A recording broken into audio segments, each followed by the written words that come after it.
अस्सलाम वालेकुम दोस्तों अभी 2-3 साल पहले की बात है कि सऊदी अरब की हुकूमत ने अमेरिकन हुकूमत को 1.5 बिलियन के तोहफे तोहफ़ भेजे ताकि उनके ताल्लुकात अमेरिकन हुकूमत से बेहतर हो सके और उनकी दुनिया में पोजीशन ठीक हो सके, उनका फ्यूचर सिक्योर हो सके।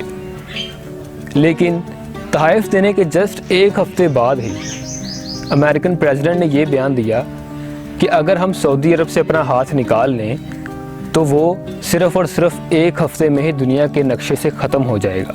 जी हाँ, एक हफ़्ते में ही दुनिया के नक्शे से ख़त्म हो जाएगा। इस तरह अमेरिका ने सऊदी अरब को उसकी औकात बता दी। और हम पाकिस्तानी हैं, हम भी बाहर के IMF के कर्ज़ों पे चल रहे हैं। हमारी हुकूमत चलती ही IMF के कर्ज़ों पे है। ये आज के मुसलमानों का हाल है। हम इस वीडियो में यही डिस्कस करेंगे कि कौन सी वजूहात की बिना पर मुसलमान आज इस हालत में हैं। अभी एक रीसेंट ही रिसर्च हुई है जो ये बताती है कौमों के अरूज व ज़वाल की क्या वजूहात होती हैं। उसमें से 9 वजूहात हैं, लेकिन उसमें नुमाया वजूहात यह है साइंस और टेक्नोलॉजी। आज हम उसी पर फोकस करेंगे कि ये एक चीज़ की वजह से मुसलमान आज इतने पीछे रह गए हैं। आज अगर मगरब साइंस और टेक्नोलॉजी में इतना आगे है, अफ़गानिस्तान, ईरान, इराक़, सीरिया, हर जगह पर मुसलमानों के घर उजाड़ रहा है और मुसलमान कुछ नहीं कर पा रहे। हमारे लायक फ़ाइक ज़हीन स्टूडेंट्स वहाँ की यूनिवर्सिटियों में जाने के लिए तरसते हैं। हमारी हुकूमतें उनके कर्ज़ों पे चल रही हैं।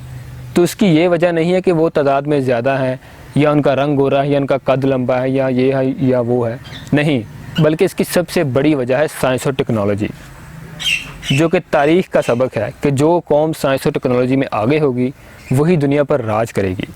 मैं आपको चंद तारीख़ी हवाले देता हूँ जिसमें मैं आपको ये बताने की कोशिश करूँगा कि कैसे मुसलमानों और काफरों की तरजीहात में फ़र्क रहा है साइंस और टेक्नोलॉजी को लेकर।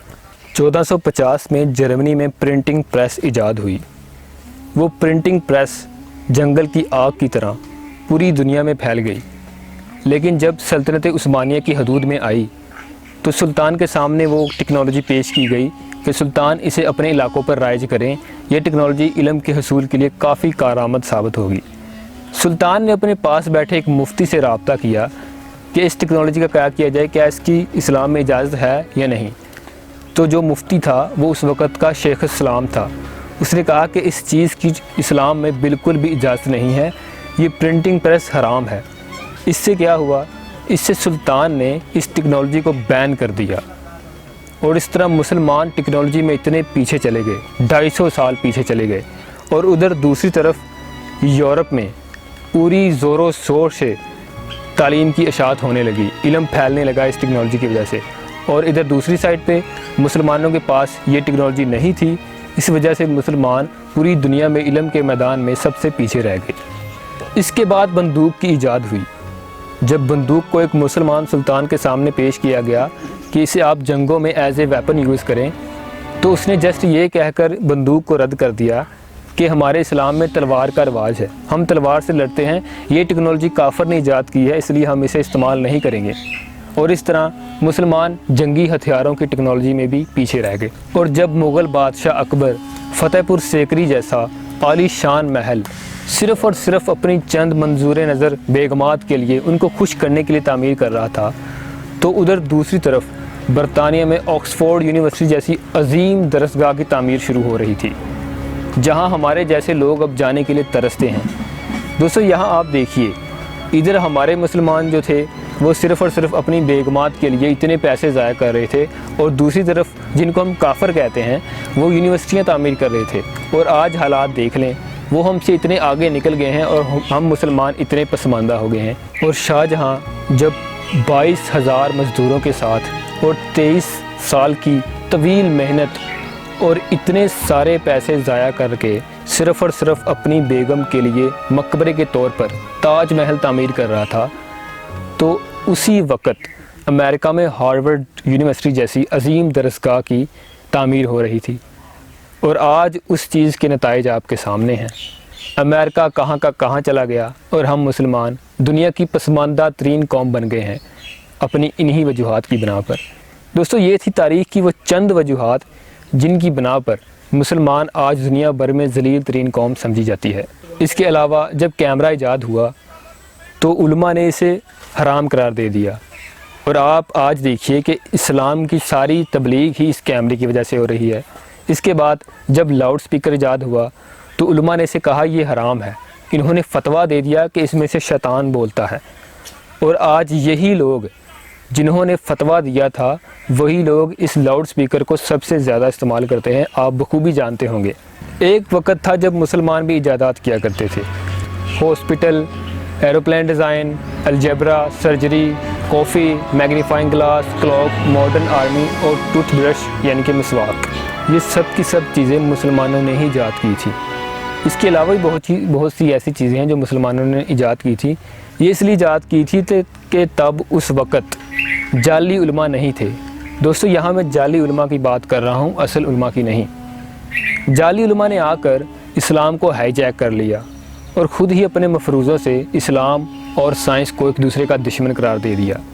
اس طرح سے جو لوگ ان علماء کو فالو کرتے تھے انہوں نے سائنس سے دوری اختیار کی، اور سائنس سے دوری اختیار کرنے کا نتیجہ یہ ہوا کہ ٹیکنالوجی مسلمانوں کو روند کر نکل گئی۔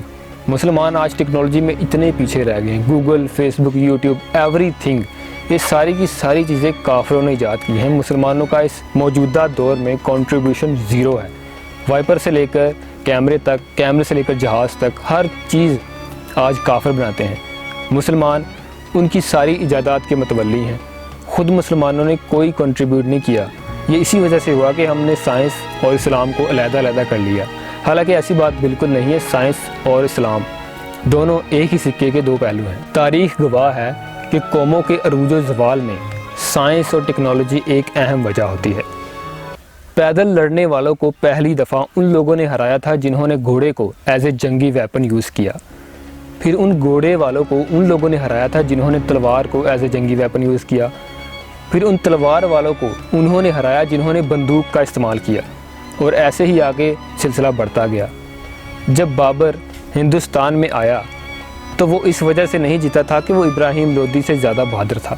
ابراہیم لودھی بابر سے کم بہادر نہیں تھا، بلکہ بابر اس وجہ سے جیتا تھا کہ اس کے پاس توپ خانہ تھا، اس کے پاس جدید توپیں تھیں، اس وجہ سے جیتا تھا۔ سلطان علاء الدین خلجی نے راول رتن کو اس وجہ سے نہیں ہرایا تھا کہ وہ اس سے زیادہ بہادر تھا، بلکہ دونوں ایک جیسے ہی بہادر تھے۔ علاء الدین خلجی نے راول رتن کو اس وجہ سے ہرایا تھا کہ اس کے پاس توپیں تھیں جو کہ اس راجپوت بادشاہ کے پاس نہیں تھی، اس وجہ سے ہی علاء الدین خلجی اسے ہرا پایا تھا۔ یہ تاریخ کا سبق ہے کہ جس قوم کے پاس سائنس اور ٹیکنالوجی زیادہ ہوگی دوسری قوموں کی نسبت وہی راج کرے گا، اور آج یہ ٹیکنالوجی امریکہ کے پاس ہے اور وہ سپر پاور ہے۔ ہم مانیں نہ مانیں لیکن وہ سپر پاور ہے۔ اب یہاں ہمیں کیا کرنا چاہیے؟ قرآن مجید میں ایک آیت کا مفہوم ہے کہ مومن وہ ہے جو اپنے زمانے کے مطابق جیتا ہے، جو اپنے اثر کے ساتھ ہم آہنگ ہوتا ہے، زمانے کے تقاضوں کے مطابق جیتا ہے۔ تو آج کے زمانے کا تقاضا کیا ہے؟ یہی ہے کہ سائنس اور ٹیکنالوجی کے تقاضوں کو پورا کیا جائے۔ اگر مسلمان سائنس اور ٹیکنالوجی میں نہ آئے تو یہ سائنس اور ٹیکنالوجی مسلمانوں کو روند کر آگے چلی جائے گی اور مسلمان وہیں کے وہیں کھڑے رہیں گے۔ اس لیے اب مسلمانوں کو چاہیے کہ سائنس اور ٹیکنالوجی کے میدان میں آئیں، وہاں اپنے آپ کو آگے بڑھائیں۔ یہ سائنس اور ٹیکنالوجی ہی ہے جس کی وجہ سے مسلمان آگے بڑھ پائیں گے۔